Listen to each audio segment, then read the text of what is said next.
Guaranteed. Visit arnoldclark.com.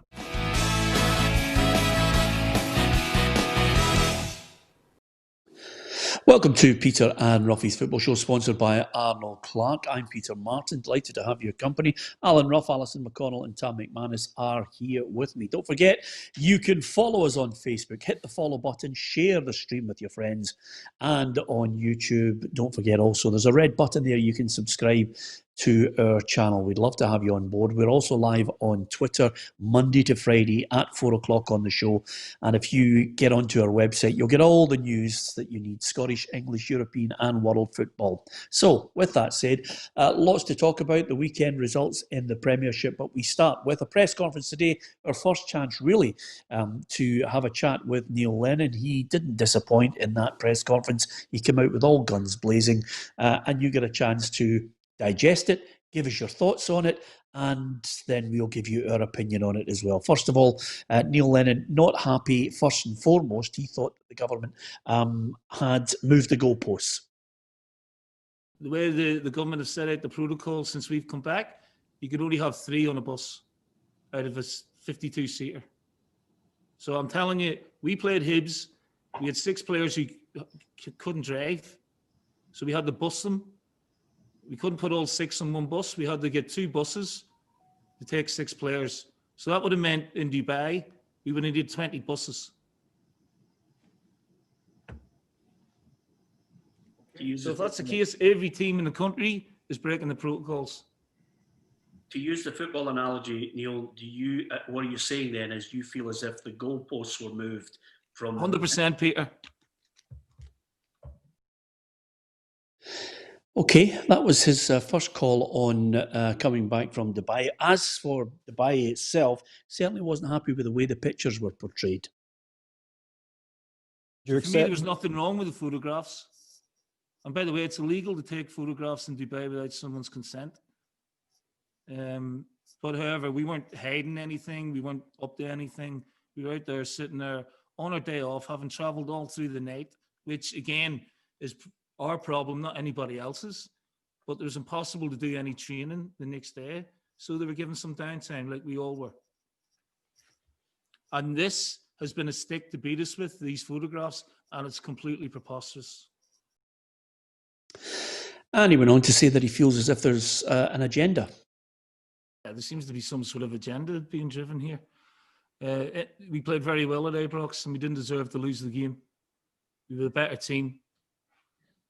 We've come back. We've been absolutely decimated by these rules. Not convinced they're a public health issue.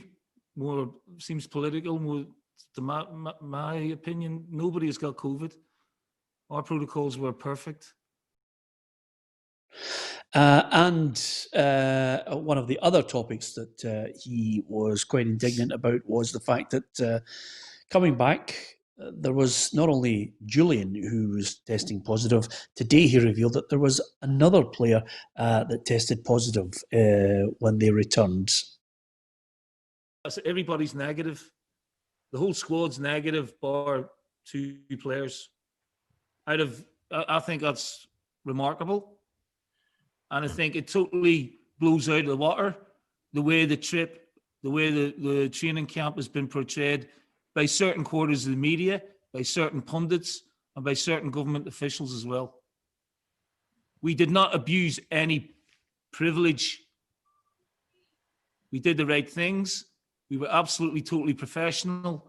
We had a little drink in the afternoon on a day off, completely allowed, no law breaking. Yet no, we come back to this barrage of absolute hypocrisy. Why didn't it stop us from going then? We flew out on the Saturday. The country went into full lockdown on the Monday. You can't tell me the government didn't know that we were going into full lockdown before we flew out on the Saturday.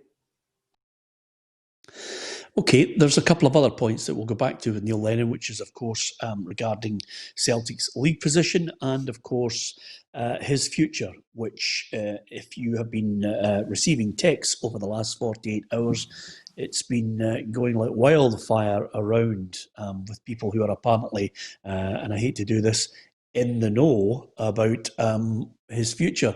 So let's deal with what he was talking about there. It's the first chance to get a flavour of his anger, Roughie. What did you make of it? Well, first of all, before we start, I think we all agreed it was a bad bit of judgment to go in the first place. Obviously, from a PR point of view, he's Neil Lennon. He's said a wee well, he takes stock of everything that's been going on about, and he's not going to sit back and take it lightly. He's came out, some of the stuff you might agree with, some of it you won't. He obviously thinks they were in the right and they haven't done anything particularly wrong. The COVID situation, I can go with him a wee bit in that one. I mean, there's people in all clubs picking up COVID left, right and centre through no fault of their own. So maybe one person picking it up who shouldn't have been there anyway in the first place isn't such a big a deal as what some people have made out. But for me, it still boils down to they shouldn't have went. But Neil being Neil obviously has listened to what a lot of people have said. He doesn't agree with a lot of the stuff that's been said. And he's given an opinion. No, they've gave their opinion. He's now given his opinion. And that's the way he is. I didn't expect him to be quiet in the press conference. If I'm honest with you, Alison, I think maybe it needed a bit of a stronger word from PR not to digress away from the apology that Peter Lawwell offered. But Neil was, of the opinion that he was only apologising for the players and the supporters on this issue. He still felt as if it was the right thing to do. He totally and utterly stated in that press conference that he actually was the driving force behind going to the trip. So he felt he was the person that should have been apologising, not Peter Lawwell, because he wanted to go with the squad. So that was the thing that came to the forefront. It was the manager who wanted to go, but he didn't hold back on the point that he said the government were well aware that Celtic were going, and if they thought it was wrong, they should have stopped them. We all, before I get everybody going crazy on social media here, we have all highlighted that Celtic didn't break any rules, but morally, all of us have said to a man and woman that it was the wrong thing to do to go in that current climate. I think the sensible thing to do would have been to avoid oxygenising a story that seemed to have run its course. I think we've all gone over it since he went out to Dubai, since the photographs emerged, since Nicola Sturgeon spoke about it. It has rumbled on and on. We had an apology from Peter Lawwell last week, and I think the sensible thing to do, whatever your private thoughts on the matter, might have been just to let it lie rather than continue feeding a story that's been out there for some weeks now. And I don't think you're going to turn the tide of public opinion, regardless of how vociferous you are in your own arguments. I think he raises a few points that you could probably argue and say are correct from his point of view. I think the players sitting having a drink around the pool on the Sunday when they arrived, had Celtic won that game at Ibrox, no one would have batted an eyelid about it. I think it's just the cumulative effect of going at a time when it was ill-advised to do so. The other thing I'd say is we saw a glimpse here of a Neil Lennon that we've very, very rarely seen in his second time in the Celtic dugout. I think this story in the last few weeks have maybe just been his anger there is a catalyst of a season in which there have been so many frustrations. And the biggest one is just where Celtic are when you look at the league table. I just wonder if some of that anger and some of that fury might have been better directed internally and just getting the best out of some of the players, because we've seen a real lack of aggression and a lack of anger in some of the performances this season. I mean, listen, I could have played him another 15 clips, Tam, on this one. He did point out the fact that he feels as if there's a certain amount of hypocrisy on the basis that, you have Scotland doing the Congo when they qualified for the Euros. You've got a team in a dressing room singing Adele songs and all cuddling each other. And he cited, numerous instances where other people have been involved in not only trips to Dubai and being involved in sport, cuddling, you name it. I think he was trying to defend the corner and trying to highlight the fact that he feels as if they've got a bad rap on this one. Yeah, listen, I think that's been boiling away into it. With Neil Lennon for a while, you can tell he was really angry. It's obviously been something he's wanting to get off his chest, and he did make a lot of good points. But the bottom line is, as Alison and Roughie said there, they shouldn't have went, and they went at a time where they just lost an Old Firm game. They were miles behind Rangers. They were under pressure, under scrutiny from the supporters, and I agree that if they'd won that game at Ibrox, nobody would have batted an eyelid. But the fact is, they didn't. They lost the game, so they should have been over to Dubai. And they should have been, if they wanted a drink, they should have kept it in-house. They should have kept it in the hotel. If you go outside, you're risking somebody. Anybody's got a camera phone these days, taking a picture. And while I've not got any problem with the players having a drink, it's not a good look. It's not a good PR. It's not a good look to supporters when you're miles behind Rangers and you've just lost an Old Firm game. So, listen, I think they did make a lot of good points, but, listen, they shouldn't have went. And Celtic have got to take the criticism that comes with it. I thought he contradicted everything Peter Lawwell said last Wednesday. Neil Lennon came out there and said that it shouldn't really be apologising for anything and started rhyming things off, whereas Peter Lawwell said that they shouldn't have went and apologised to supporters in the club. So who's right, who's wrong? It's a bit of an implosion at the minute at Parkhead, and the supporters are watching it unfold before their eyes. It can't be pretty viewing. And of course, as Alison pointed out there, I think he's reignited this battle with the government. I did feel as if, Roughie, there was a certain amount of what I call political point scoring by people coming out and questioning the pictures, the information that was coming forward. Not everybody gets the whole clearer picture on it. I think have a listen to these next two clips, Roughie, and give us your thoughts on it. First and foremost, I did ask him about basically the position they're in on the park now, and I got I think it's the first real admission from him that the league could be beyond them. Maybe not. Listen, the league may be beyond us, but we'll not stop trying. So, what we have to do is start winning games on a consistent, regular basis, and the players have proved they can do that.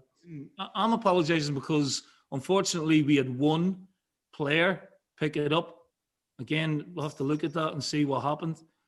My apologies to the fans because 13 players and 3 staff had to isolate for 10 days, which is ludicrous.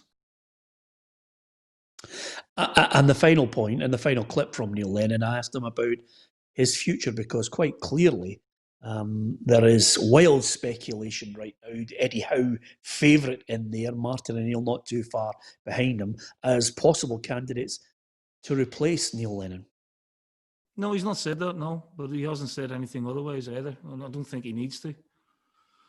So my job is to carry on and, get the best out of the team. And, it was only a month ago we won a treble. A month.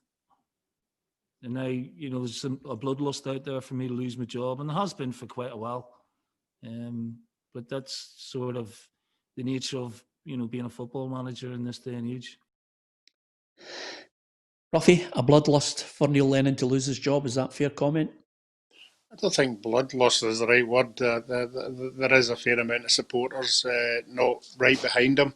Obviously, with the season that they've had, and the longer it continues, if it stays the same, there'll be more. The supporters want you to win the league. That's the main thing. We all knew that at the beginning of the season. And I think, as he said there, he's man enough to know that there will be a large contingent, But, I mean, as I've said on numerous occasions, the only thing that makes that go away is winning games. Is it too late, to win games, obviously, with the way the results are going? I look at it, Peter, as that trip to Dubai, in light of the 13 players having to self-isolate, has cost Celtic 4 points. Because any given day they'd beat Hibs and they'd beat Livingston. So the trip itself has actually cost them points. And he has to look at it that way as well, because they wouldn't be in the state that they were in. They had a good result, a good performance against Rangers, and you'd want to kick on for that. But the Dubai thing has just turned it completely and opposite the other way. But to get back to him being a manager, he knows it's a time bomb. I think the owners have already said they'll assess it, but we don't know when they're going to assess it, if it's going to be the end of the season or whatever. But him being a manager and the players have a duty to the club and the supporters to make a fair fist at it. There's lots of big things coming up to the end of the season, Scottish Cup games against Rangers, and they have to. They have to put up decent performances. This is just a personal opinion on it. I got the feeling, as well as the anger over the whole trip, I just got a sense of Custer's last stand, Alison, and I'm not being unkind to Neil on this. I disagree with him on a bloodlust because, quite simply, managers live or die by their results. And we're talking right now about somewhere in the region of a 30-plus point swing in Rangers' favour, and numerous things that have happened with the club and the players that really have angered supporters.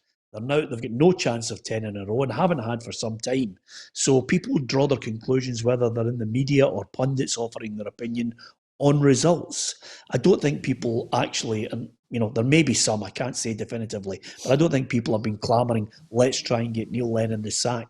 You judge on what you see before your eyes.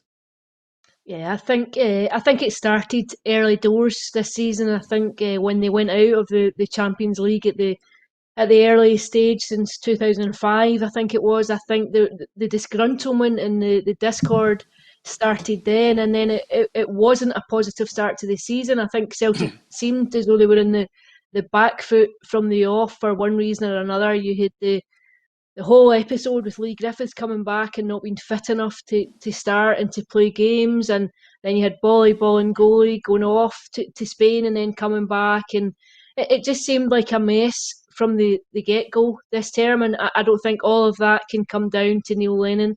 I don't think all of it was his responsibility, but ultimately you are judged by what the results are on the park, and I think the insipid nature of the performance against Rangers in that first game in September or October at Celtic Park, I don't think that augured well for him either. And I think that the cumulative effect of poor results and poor performances too, I think has just is just given rise to the voice of dissent over the course of the campaign. What I would say is I thought December it did start to pick up again. Thought the performance was good at Ibrox, and then I think had you been able to build on that, had you got a bit of momentum again on the back of it, had they not gone to Dubai and played one of those midweek catch-up games, then maybe played on the Saturday before Rangers went up to Pittodrie on the Sunday, you might have had an opportunity there to ask some questions and put Rangers under pressure. Because I thought the one spell of the season where you did look as though they were starting to string together some consistency and some positive results came in December. Then we had the hiatus and the trip to Dubai and the implosion that's followed on from that. But now I think it's just far, far too far gone. I don't think you would have anyone who would say that it would be a plausible comeback now, trying to rein it in. And a big part of that comes down to the fact that Celtic just haven't offered any evidence of being able to be consistent over the course of the campaign, while Rangers have been fairly ruthless in terms of picking up points and keeping it going and being fairly consistent. Yeah, Neil Lennon himself, when a lot of these points were put to him, says hindsight is a wonderful thing. But the big dilemma now, Tam, we've gone on over it ad nauseum. He's had his say. The big dilemma now is, and I always feel when you start to get the clamour of people calling for members of the board to go, that's when the manager gets the sack, because it's a self-preservation society. Call for the manager's head, fine. Everybody looks at it. Start calling for chief executives and chairmen and boards to go, woof, bull at the manager. And I think we're now in that zone of Celtic have got another problem coming. How long do you stick with a manager who is clearly dead man walking?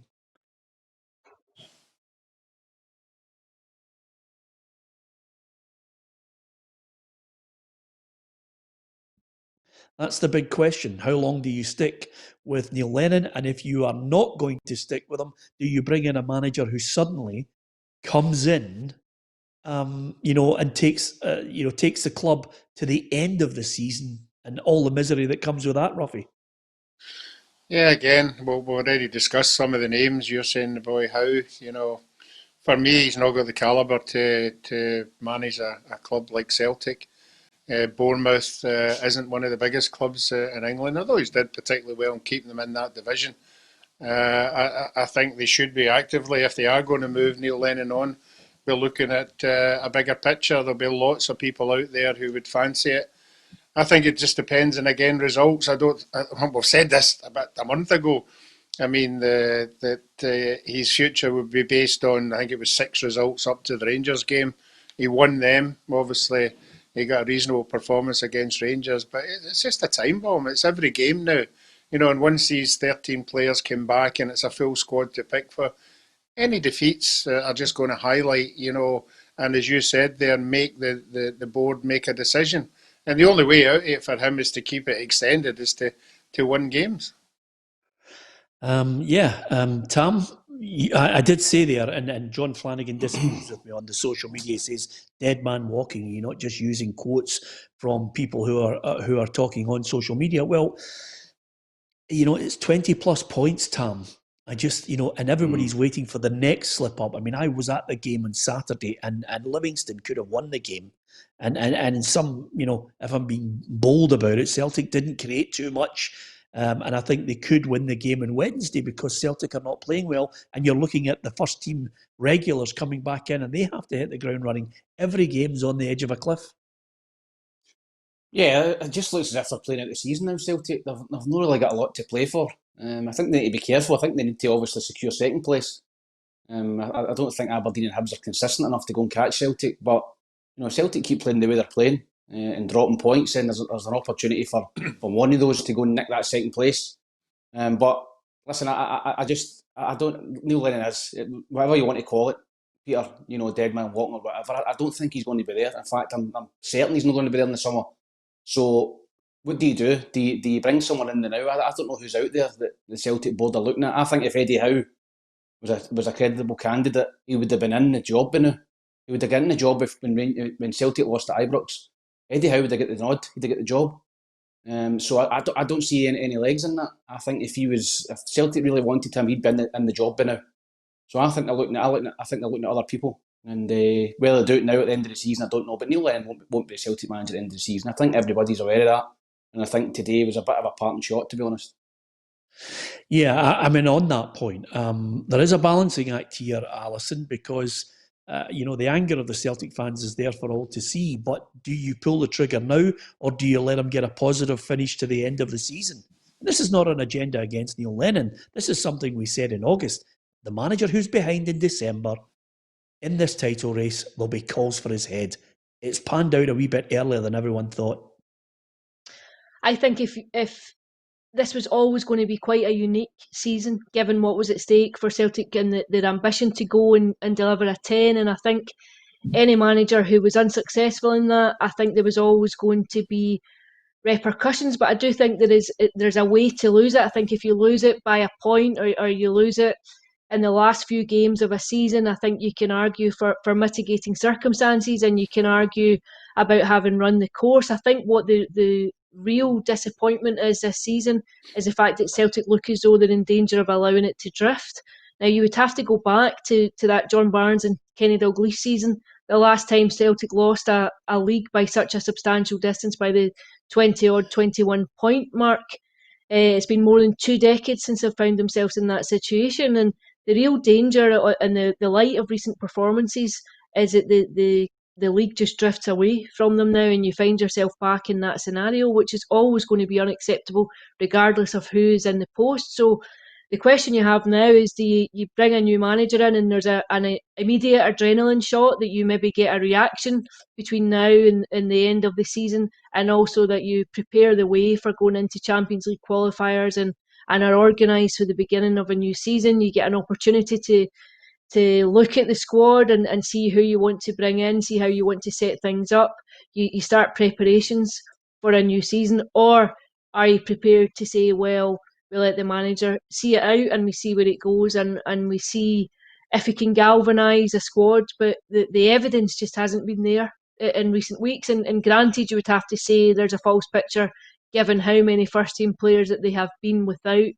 But I just think that the distance is such that any manager in that job just now would be under tremendous pressure.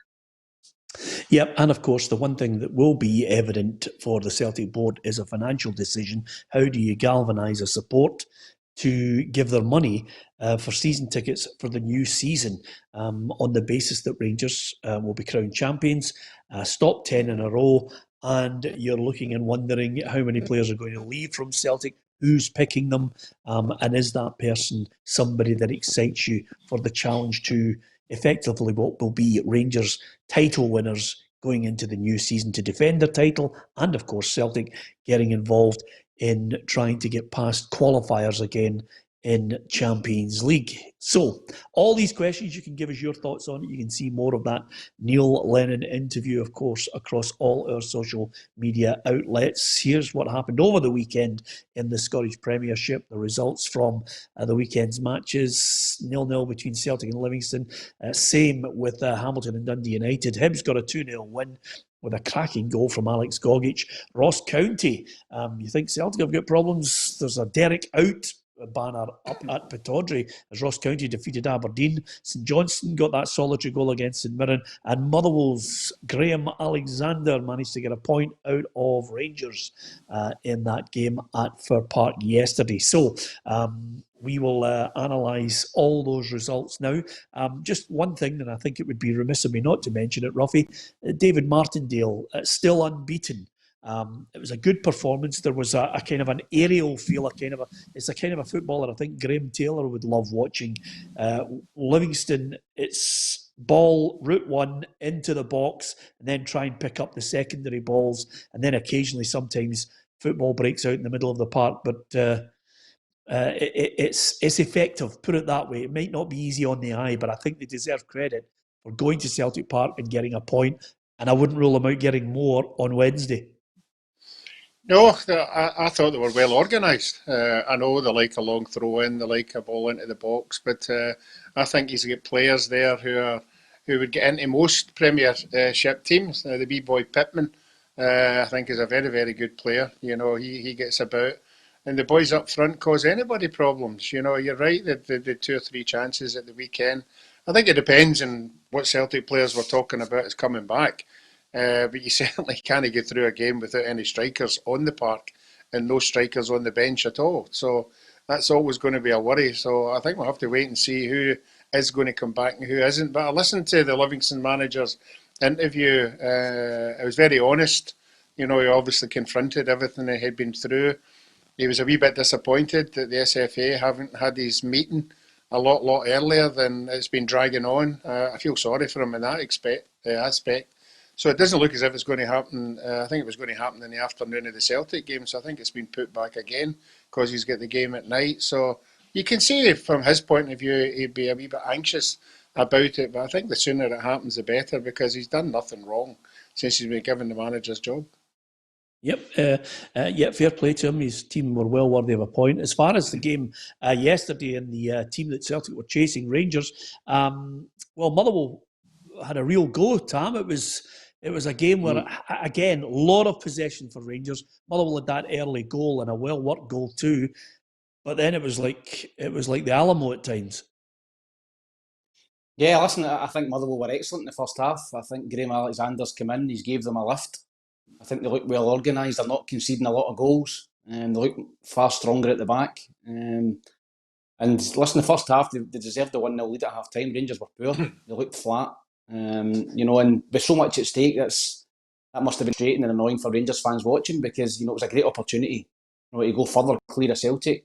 And but second half, I think obviously Steven Gerrard spoke about it. He gave them a bit of a rocket at half time, got into a few players, and second half they were far better. And Motherwell were hanging on at the end for the point. You know, Defoe had a good chance right at the death to win it. But I think overall a draw was a fair result. And you know, Motherwell now, with getting those points deducted, they're in a battle. They've got to pick up points, and he's had a good start, Graham Alexander. St Mirren away, Rangers at home, not an easy start, and he's picked up a couple of points, so fair play to them. But Rangers will be disappointed they didn't win the game. And the Motherwell manager not too happy with the Rangers goal. Yeah, 100%. You know, because you can only control your game and your positions. If someone's offside, then you're controlling that. You know, you're holding a good line. So that's difficult. I didn't see it at the time, I'll be honest. You know, it was only after the game when someone showed me the still and a bit of footage, and that's hurts us a little bit. But you know, overall the players are frustrated, which is good. Roughie, if there was VAR, Cedric, I was going to say that. I was going to say Cedric Eaton his toenail might have been offside. It was tight. But he got the decision and scored the goal. Yeah, you're right. I think his foot would have been in an offside position. But that's the way it is. You have to live with it. I think from the Motherwell point of view, I'd be more disappointed in the defender who left him, to give him that free header. But in saying that, that they'll be happy with the point. And Graham Alexander will be one of the managers now that actually looking at the fixture board and looking at seeing who's coming up next. And a couple of wins, and it'll take him out of the position that they're in. But they have to go and win them first. Yeah, Art Monty, who's a Motherwell fan, says it was offside, but only VAR would have seen that. And we don't want VAR, says Art. And I think a lot of people in Scotland are looking at it and thinking, we don't want the madness that's going on down south. See those decisions there, the tight ones. I would always give them to the advantage of the striker. I would always say if you're online, if party's online with the defender, you're onside. Yeah, I agree with you, Tam, 100%. I think he's absolutely right on that. And I know some people say, "Oh, wait a minute, Tam McManus is a striker." Alison, he would say that, but entertainment. You want to see goals. That's exactly what I was just about to say, Ali. It's an entertainment. We want people to be excited and come to football. Absolutely, and I think when you're coming down to the measure of a foot or a hand or something like that, I think I would agree. I think you want to be going in favour of the striker because you want to make the games as open and as attractive as possible.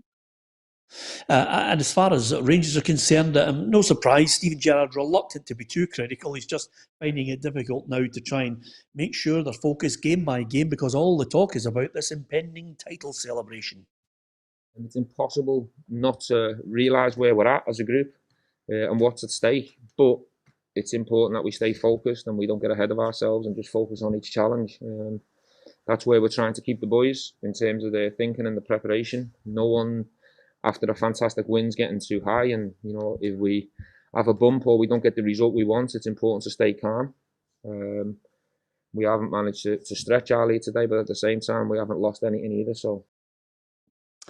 Yeah, quite a few Rangers fans on here just mentioning the fact, Roughie, that Rangers over the last few weeks might not have been playing at full tilt, not at their absolute best, but it's irrelevant because they're still picking up points, they're still out there in front, nobody is laying a glove on them.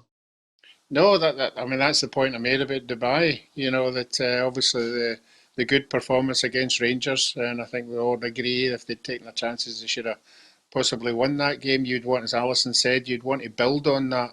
But to go to Dubai and then have 13 players out, and then you drop 4 points in your next 2 games, that could have been 4 points to close the gap. And that just shows you how crucial all these points are, and they're practically giving it to Rangers, at this precise moment in time.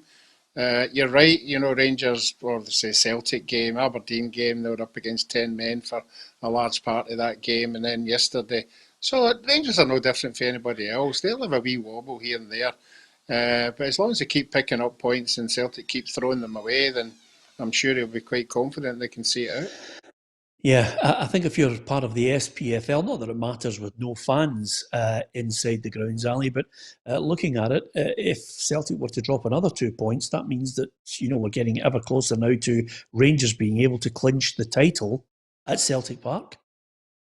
I think the authorities will breathe a huge sigh of relief if that happens, that there are still no fans in the ground, because we all know what happened the last time back in that infamous shame game when Hugh Dallas was hit with the coin and all the rest of it. But I think even without fans, I think it just rubs some salt in the wound. I think all Celtic can do is try and find a degree of consistency between now and then, and they'll be kicking themselves at the fact that they allowed themselves to drop points against Hibs and then drop points against Motherwell, and they're not in a position to capitalise if and when Rangers should drop points. They need to be in a state of play where they're winning games and are trying to exert any kind of pressure that they can on them. Michael Climey on our social media says, Peter, Rangers have been poor lately and they badly missed Ryan Jack and Scott Arfield, and it's clearly evident with the performances. Pretty sure we'll push on, says Michael, with them both back, as they're really important to the midfield. And over and above that, Craig McGregor says Celtic are handing Rangers the title. And he says, I wondered how long it would take Roughie to say that as well. Well, he hasn't let you down, to be perfectly honest with you. Roughie's managed to give you that catchphrase too. I think it's fairly evident. I don't think too many people are disagreeing with it. Certainly most of the sensible-minded Celtic fans who have been viewing what the Celtic manager has been saying today, slightly miffed with some of it, some credible points to be made, but overall, is Neil Lennon the man to see out the rest of the season? Do you think it's time to get another manager in there? Is Eddie Howe the kind of man that floats your boat, gets you excited, could turn things around at Celtic? And for Rangers fans, what do you make of the form of the team right now? And would you like to see it all wrapped up at Celtic Park to stop the 10? It's been one of those exciting seasons. And of course, Scottish football, it's just that league, and all four leagues, in fact, that keep on giving. Because if you think Neil Lennon's under pressure, then suddenly, Tam, Derek McInnes is under pressure. But I'm a little reluctant to jump on the bandwagon on the basis that I saw a headline, Aberdeen fans want Derek out, and there's a bed sheet that's been posted on the side of a set of steps at Pittodrie. Now, come on, Tam. If me and you have had a right bevy in Aberdeen and we decide to nip down there and put Derek McInnes out, does that mean we're speaking for the entire Aberdeen fan base? No, listen, I think that Derek McInnes has done a good job at Aberdeen. There's obviously been a few times where he could maybe have won a trophy, but he's been up against a real good Celtic side under Brendan Rodgers, and then now a really strong Rangers team. So the best Aberdeen can hope for is trying to get a wee run in the cups, maybe getting to cup finals and finishing third in the league. You know, they're in a head-to-head with Hibs in that aspect for getting third in the league. And listen, I don't know, maybe it's just a staleness thing. Maybe the Aberdeen fans are sick of Derek McInnes, and maybe it's vice versa. I don't know. But he's been there a long time now. Managers have got a shelf life like everyone else. So maybe at the end of the season, both will maybe decide to do something else. But I think he's doing a decent job. It was a terrible result on Saturday. Listen, getting beat 4-1 at Ross County is a really, really poor result. But sometimes that happens. They've been playing okay up until then. And we're waiting to see until the end of the season. But I think maybe the fans are getting a wee sick of the sight of Derek McInnes. I don't know. Maybe it's just because he's been there so long. But I think he's doing a decent job. Yeah, I'm not quite sure where he goes from there if he leaves Aberdeen, if indeed anyone decided to pull the plug on him. He hasn't had as many results as many people thought he would this season, and he's been backed, Roughie, to be perfectly honest with you. What do you make of it? Yeah, I like Tam. You know, as long as he continues to take them to semi-finals and finals, supporters can't complain. They're third generally year on year. You know, I don't expect any of them would think they're going to be second or first. I think the biggest problem is the new owner. The new owner seems to have a lot to say for himself. You know, I would like to think how he's thinking. You know, he's got a lot of big ideas about the club. And it'd be interesting to see if he's like the previous owner, who is 100% behind Derek. And it would probably give him a bit of relief, you know, that was the case. But we won't know that until he actually comes out and makes a statement. It'd be nice if he came out and made a statement, because most owners should, when you see something like that happen, just to reassure everybody round about that that isn't the case. Is 3 wins in 11 games good enough, Ali? I think it's been poor. I think the last few weeks have been poor, and he'll know himself that a result like that is always going to invite some kind of scrutiny. He's not stupid. He's been in the job a long time, and he's streetwise enough to know that when you lose heavily like that. But I do think I watched the highlights, and I think at 2-0 they get themselves back down to 2-1, and then they're chasing an equaliser, and all of a sudden the game goes away from them. And I think if you watch football regularly, you know yourself how easily that can happen when you're so committed to trying to get something out of the game, and a team just picks you off when you've committed so many men front. I think I would be tempted to see it as a blip, as a poor result, but I do think it has to be better in the latter half of the campaign. Yeah, I'm going to ask you two quick questions, Tam. But this is one that Tam Murphy has just mentioned on social media. If Celtic were to slip up again, and then suddenly Rangers could win the league either before it or on that day, Tam was just wondering if Celtic will do a guard of honour. I was like, there's any chance of that, to be honest, Peter? No chance. I don't know. Right, because there's no fans there, but you never know. I was just about to say to you, do you not feel as if we're just going round in a loop of history just repeating itself? It's just complete. I mean, I love the noise ups. I mean, it's great between Celtic and Rangers fans who obviously like a bit of banter, not the abusive ones and the nutcases, but certainly some of the banter has been good. But when you look at it, boy, you go back, Peter. Yeah, the Aberdeen boy went back and got that bed sheet. He needed it for the night. That's exactly Roughie, honestly, I was thinking in my head the Aberdeen local paper should have been saying Aberdeen man gives bed sheet away, shocker, but apart from anything else, the banter has been absolutely superb. But when you think about it, I mean, the madness that has surrounded the 9 in a row when Rangers were going for 10 in a row, and the madness that's unfolded with Celtic here, there are great similarities, great parallels to be drawn on the whole affair as we see it all unfold once more. But certainly the banter's been superb with some people on here as well. A lot of people will be... have their own thoughts, Aberdeen fans, on whether Derek should stay and where is the better option on this as well. Tam, the second question I was going to ask you is second up for grabs? I mean, should Hibs and Aberdeen not be thinking, wait a minute, Celtic in meltdown, second place should be up for grabs? Apart from the odd player who comes out and gives it, we can. Should they have the real belief that it's there?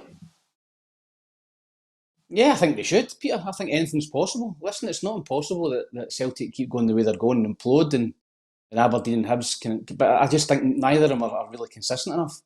To go and put together 5-6 wins in the spin. I think if Aberdeen and Hibs could do that, then they would go and put real pressure on Celtic, because, as I said, I think the league's gone for Celtic. Obviously, there's a Scottish Cup to play for, but where's the motivation now? Every week, you've lost the league, you've lost 10 in a row. And there's a great opportunity for Hibs or Aberdeen to put a run together and maybe put a wee bit of the frighteners up Celtic, but it's up to Hibs and Aberdeen to put that consistency together, and I just don't think they've done that this season. To go and put 5 and 6 wins together. So I would say it was doubtful, but certainly no impossible.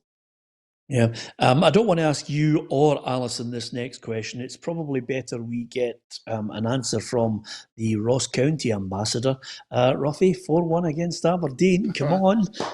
John Hughes, that's a good result.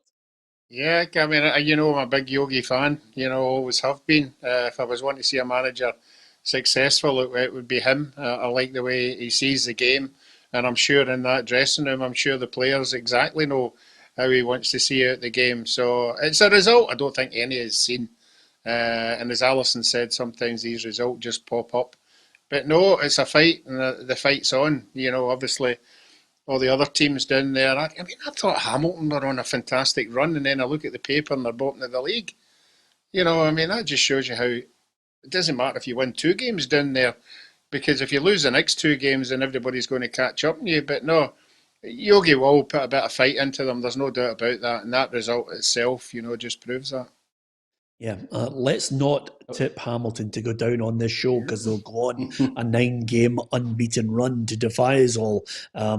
So we'll wait and see how it all unfolds. Just out of curiosity, Roughie and I tipped Ross County to go down. Who did you go for, Tam?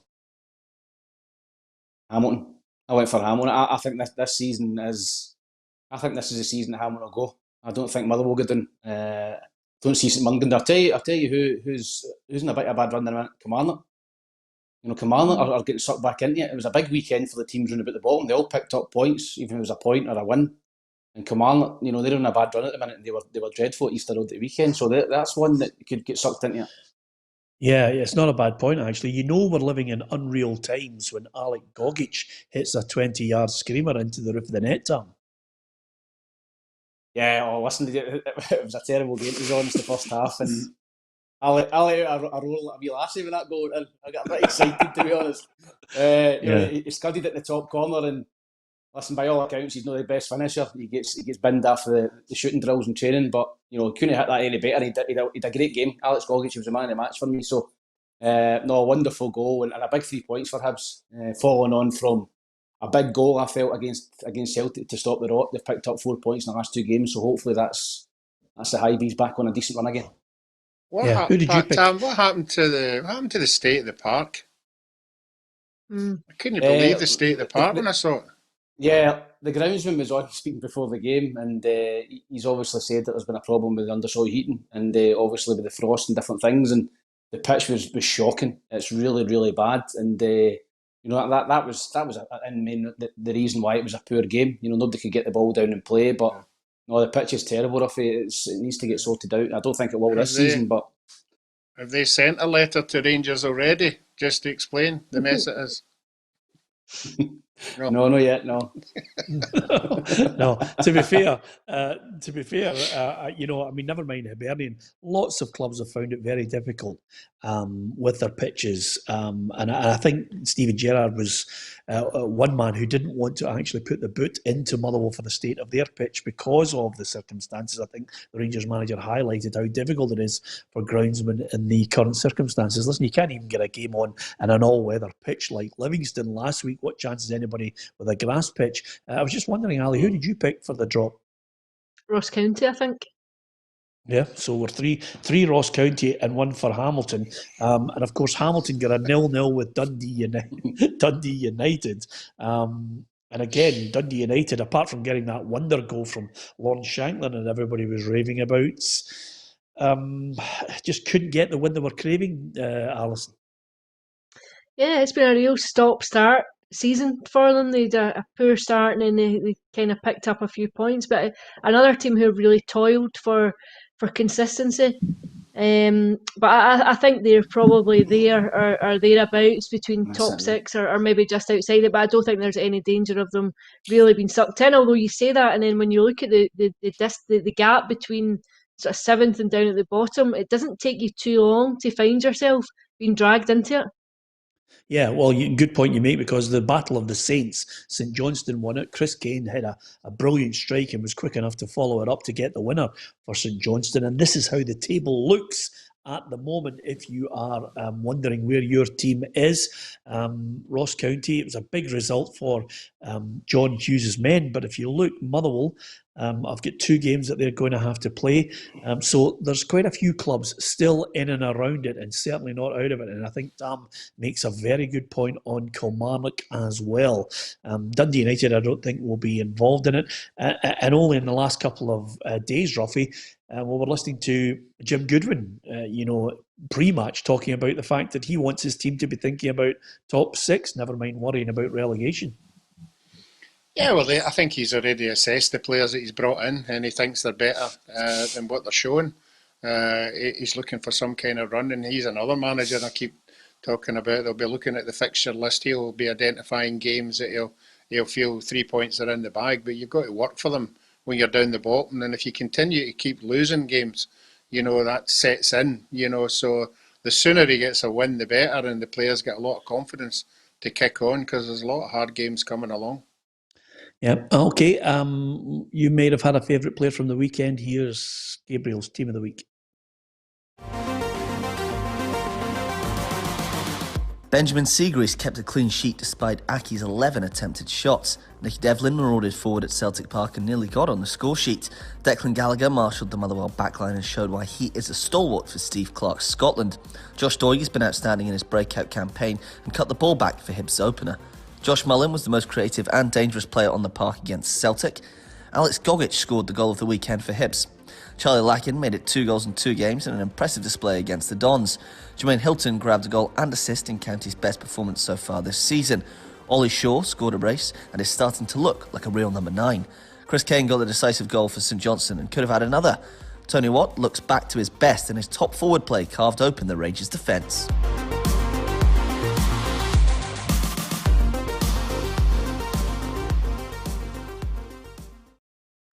I mean, I don't know if I don't know if you've noticed, by the way, but that's got to have been the first week ever where Gabriel has not picked one Celtic or one Rangers player in the lineup. Tam, I mean, what do you make of that team?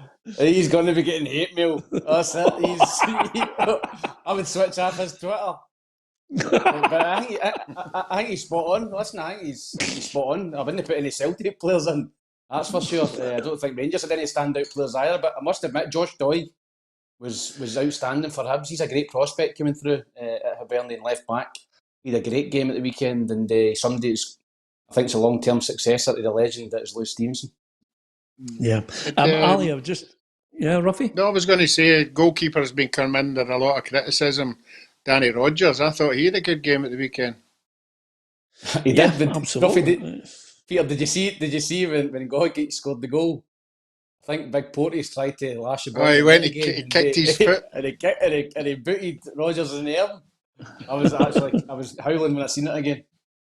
So he was Rogers, but no, he never done anything wrong. He did a decent game. Yeah, Siegrist is actually attracting a fair bit of attention, Alison. I think they'll struggle to hold on to him. Yeah, there's a fair bit of chat about him. I saw him a few months back. I saw him when he'd just come back into the Dundee United team. I think it was a night they played Livingston and he had an exceptional game. He was outstanding. But yeah, he seems to be attracting a fair bit of interest. And there was lots of chat about Celtic having watched him and a few other clubs. So it'll be interesting to see where it goes. Celtic obviously have got, there's 3 goalkeepers there, but they don't seem settled on any one of them. It'll be interesting to see if in this window or certainly in the summer, if there's a shuffle around that again. Get your thoughts, Alison, on Ian Maxwell says he wrote to all 10 championship clubs asking if they wanted to postpone. This is obviously after responding to John Robertson, who I know Robbo has been a great pal of mine for 30 years. To hear him say that he's had mental health issues, just the whole thing, the whole isolation thing, the difference in how you have to adapt as a manager and in personal life as well. John wears his heart on his sleeve. He's one of the nicest and best people I have as a friend. He's a great lad. So to hear that, Ian Maxwell says he was responding to that and proving that the SFA does indeed listen to the concerns of clubs. We should find out by Tuesday whether championship clubs want to, suspend the season for a short while or indeed indefinitely. I thought it was bizarre. I thought the timing of it was bizarre. I'm not sure that's a genuine comment and that was the reason for the email being sent out to all the championship clubs. What we can say with some certainty though is that there doesn't seem to be any appetite among the managers or the players for a suspension. I think everyone seems to be unanimous about their wish to keep it going and keep the games going. There was obviously the donation of some money that was to go towards testing. You would like to think that that's what it's been used for in an attempt to keep everyone safe and to facilitate being able to do the testing. I understand it must be difficult for clubs who are part-time and then you're looking at your players going out and mingling and mixing with all kinds of people and then coming back onto a pitch. But I think although their clubs have been affected, you would say that the numbers have by and large not been too hard to handle. I know there have been isolated cases or sporadic cases where there have been some numbers, but by and large they've been able to keep it going and keep games going, and I think that would be the wish of everyone involved, would be to sustain that and to see the season out. Yeah, can I pick up on your point that you said there? You're not sure of the reason that was a good enough reason for putting that email out. Do you think there's another motivation behind it then? I don't think it was a good enough reason. That's not what I said. I'm just not sure that would have been the explanation for it to go around. I thought it was bizarre, and I thought the timing of it was bizarre too. Yeah, Roughie, what's your take on it? Because obviously you're a man who is far from happy with the decisions that have come your way. No, I think you'll be you in particular will be pleased to know there's a lot of emails flying about over the weekend for first and second division clubs. They're particularly not happy, and that might grow and grow as we speak. So we'll have to wait and see what happens. Will it develop Yeah. into WhatsApp chats, Roughie? Yeah. Oh, I think it's way above that. It's All right. way above that. Will it develop into some kind of vote, Ruffy, and information that we should be looking out for? Yeah. Well, I don't think it's got to that stage yet. I just think they're all collectively, as a group, sticking together this time rather than all over the place. So we'll have to wait and see how it pans out. Ali, let's get on red alert for breakaway league proposed. It's only a matter of time, Ali. It's as simple as that. Let's see. Listen, couple of things. I'll never get the hour and a half back watching Liverpool and Manchester United. It wasn't really living up to all the hype, to be perfectly honest with you. And of course, it actually prompted me then to stay up till about 2 a.m. to watch the Tampa Bay Buccaneers against the New Orleans Saints. Would you believe it, Ali? I was actually arguing with Tam McManus over American football at 1 o'clock in the morning. And of course, what does Tam know about American football? Nothing. It's as simple as that. But one of the things that, exactly. One of the things that was good about down south is finally Arsenal fans have to say goodbye to Mesut Ozil on his £300,000 a week, Ali. It's incredible. Hasn't kicked a ball for Arsenal in 10 months. We've got people struggling right, left and centre, but the money down there is obscene, and Mesut Ozil has been really at the centre of a storm for months and months with Arsenal. What a waste of a talent, and what a waste of a full season, and what's a short career. I just think it's a very frustrating situation, and it just epitomises modern football in so many ways. £350,000 a week. Here are the stats for Mesut Ozil. 8 seasons at Arsenal, but that last contract that he signed has been absolutely incredible. And they reckon that even at £350,000 a week, when you consider what he's won, just 3 FA Cups, Roughie, they reckon that he's still given up $7 million of that deal to eventually, cut the umbilical cord. Yeah, it seemed a strange one right for the start, and Alisson's right. A player of that ability is a player you want to see on the park, but that just shows you modern day contracts. God, I would love to see one. To see that there'll be lots of other things that are on these contracts as well. And as Alisson said, football life is so short. I wish I could have had a month at 350,000. I'd just retired after it. Yeah, there's definitely a story to be told, and I think to offer some balance on this, and I get your point, Ruffy, 350 grand, you wouldn't be sitting here with us.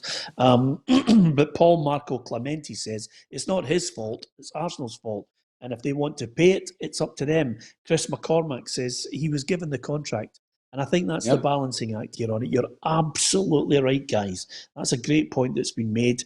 And of course, Arsenal are in trouble, says Lachlan Gold.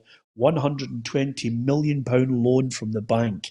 And that is something that I think, lots of clubs have huge overdrafts based on the colossal amounts of money that's on offer down south. But when you have a pandemic and suddenly something that they never thought was coming down the road, it's certainly put it into perspective now. A lot of clubs with huge debt and hoping this pandemic ends soon so they can fleece the fans again, Tam, because let's not forget, even with a huge Sky and BT deal and a Chinese deal a couple of years ago that now is gone, but even with that £1 billion coming in to all the clubs in the Premier League in England, not one of the chief executives suggested let's drop the season ticket prices or the ticket prices to go in and watch the football. Not one of them. It was just keep it going, keep increasing the money. Arsenal, the most expensive season ticket in England.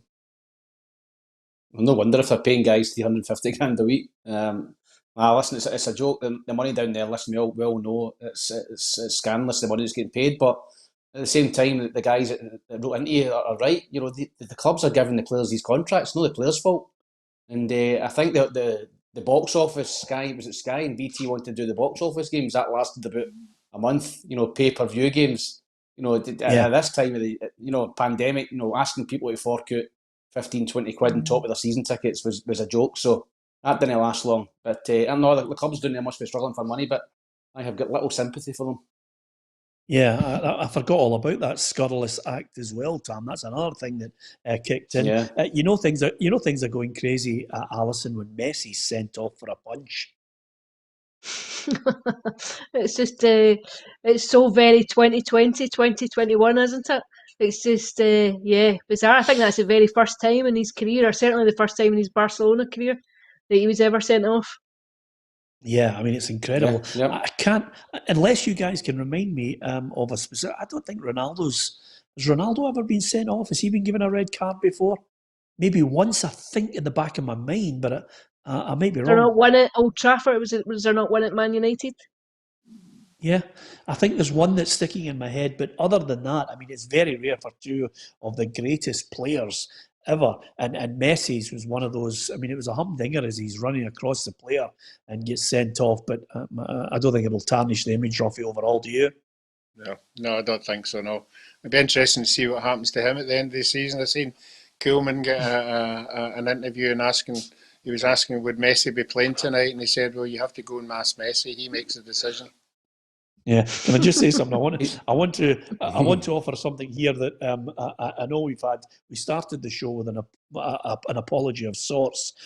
So I'm going to finish the show with an apology. He's at 11 red cards. Ronaldo, Messi. Ronaldo's at 11. You were I was close. close. I was trying to back him. We got the one. We got the one, Alex. The other 10 that I've forgotten about. Anyway, thank you very much for our producer for reminding me of that in my year. So he's had more than a few, but anyway, apart from anything else, it was unusual to see Messi getting a red card. I think that was the driving force. Now, before we go, it's been an interesting one. Thank you to the countless people, thousands upon thousands of people on our Twitter, on our Facebook, on our YouTube, offering their tuppence worth on Neil Lennon's comments today. Alison, how do you think it'll be viewed in tomorrow's press?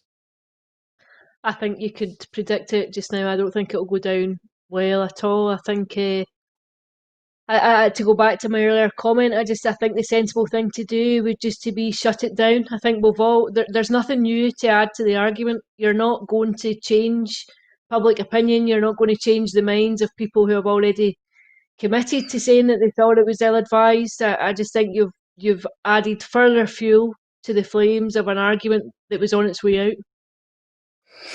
Tam? I agree with Alison. Listen, the story was going away. It was fizzling out, wasn't it? And he's just raked over old coals today, and it's reignited. So I didn't think there was any need for it. But Alison will be happy. It'll get a wee column. Couple of headlines for Alison. Couple of quid in the back pocket. No. Yeah. A sensational headline in the paper. Oh, brilliant. Yeah. Don't write headlines. Yeah, exactly. Not that old cop out. There's a line if ever a manager picks on you. And today, I have to say, Roughie, it was one of those press conferences. I mean, he absolutely leathered Andy Walker. I mean, he did not miss him at the press conference. And the reason why I haven't mentioned it is because I don't think it's healthy for newspapers or broadcasters, radio or television, to suddenly start taking the moral high ground and start bitching about other pundits and things, because we all have our opinion. And I respect Andy for his opinion. And whether people like him or not, that's their own personal take on it. Andy had his opinion. And, we can either agree or disagree on it. There was a lot of things that he said. It was a jolly, wasn't it, Peter? I think it was upset Neil Lennon.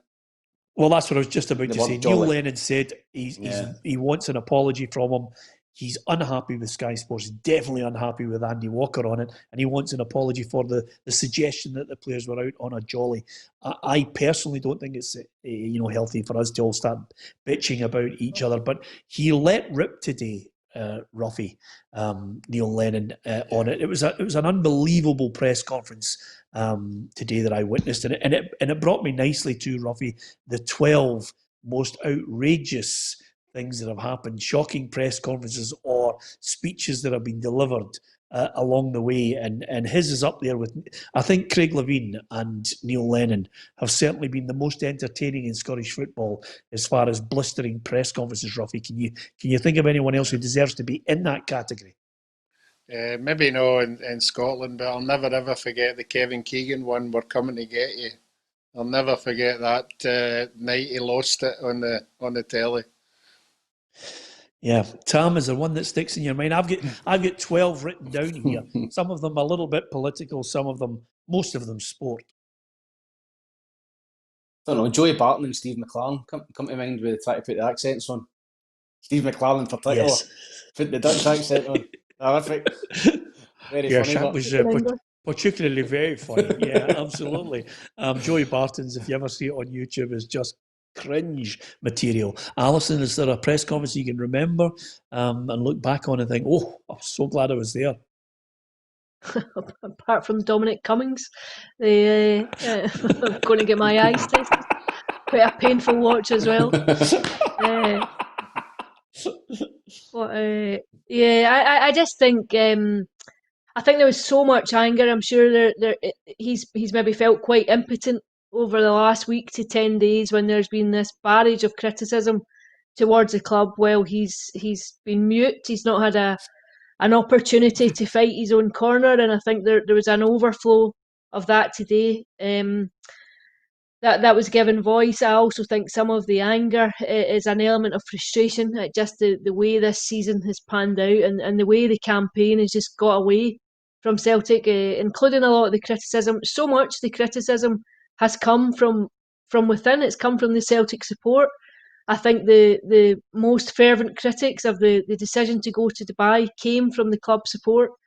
And I think there has been a division amongst the support over the last 2 or 3 months about whether or not Neil was the right man for the job, and he's not oblivious to that. It's not a conversation that's gone on and been over his head, and I think so much of the anger comes from that and comes from keeping stum for a while, and I think today it found its release. Yeah, absolutely. It's a very good point you make. Thanks to Chris Bain, who says, yeah, I can remember an interview, Chick Young and Walter Smith up the tunnel at Ibrox, which was particularly funny. And Baz Nicol, very pertinent, Baz Nicol says, Jim McLean. Jim McLean's interview will live long in the memory as well. But on the point that Alison makes on this whole issue, I think it's a good point you make, Alison, because quite simply, there are people rewriting history on this. They were quite happy. Some people questioned, rightly so, Neil Lennon coming back to the club, but they were quite happy when he guided them in difficult times when Brendan Rodgers had decided to leave for Leicester City. He got them over it, and then he was lauded, and rightly so. He then won the league last season, and everybody was absolutely delighted. So I think there are many who are rewriting history and have short memories. This season, Neil's made mistakes. The club have almost certainly made mistakes. The board have made them. The recruitment manager on this has made mistakes as well. It's been one catalogue of mistakes that suddenly allowed a 30-point swing to Rangers winning the title. And one man who hasn't made mistakes and has just resolutely stuck to his guns is Steven Gerrard. He has been relentless building a team, and to their credit, they will be on the verge of winning the title. So all of that in the mix as is where we are at the moment. Is it one more slip up for you? You can give us your thoughts on it on a regular basis on our social media. Just one last point that has to be mentioned, Roughie.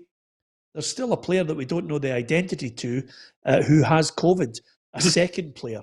He's part of the 13 who were self-isolating. That was revealed today.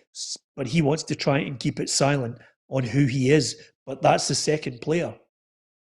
Well, first of all, you've got to think about the player. It's not something we want to see players getting. It's a nasty one. In this day and age, I'd be really surprised if we don't find out who it is, the way everything goes just now. But no, I just think whoever it is, just wish him all the best and hope he comes back healthy. Yeah, absolutely. 100% agree with you on that, Roughie. Is it one more just on Wednesday coming up, Tam? We will have you on the programme. Is Is it one more defeat that puts them over the edge, or do you think they're going to just stumble and bumble along to the end of the season at Celtic? Yeah, I think Neil will get to the end of the season, regardless. Now, I think if there's going to be a change made, it would have been made after the defeat at Ibrox, or even possibly before that. So I think they'll give them the end of the season, and then they'll get someone else in. Ali? I think the reaction might determine what happens next. I think if you have another slip or another defeat, then you have a return to the scenes that we saw back in December, where you're bringing in the police to cope with angry supporters. And I think it gets to a point where that makes a decision for you, I think. Okay, thanks to everyone for their opinions on the programme today. Don't forget, follow us, share the stream with your friends if you can, but if you can, hit the follow on our Facebook. We really would appreciate it. And over and above that, hit the red button on YouTube, and you can subscribe to our YouTube channel as well. You'll get all the latest news on our website, plzsoccer.com, right across the board, breaking news as it happens. And on our Twitter, well, you'll get not only the breaking news, but you get the videos there as well, north and south of the border. From Alison, Roughie and Tam McManus and myself, Peter Martin, thanks to you for watching.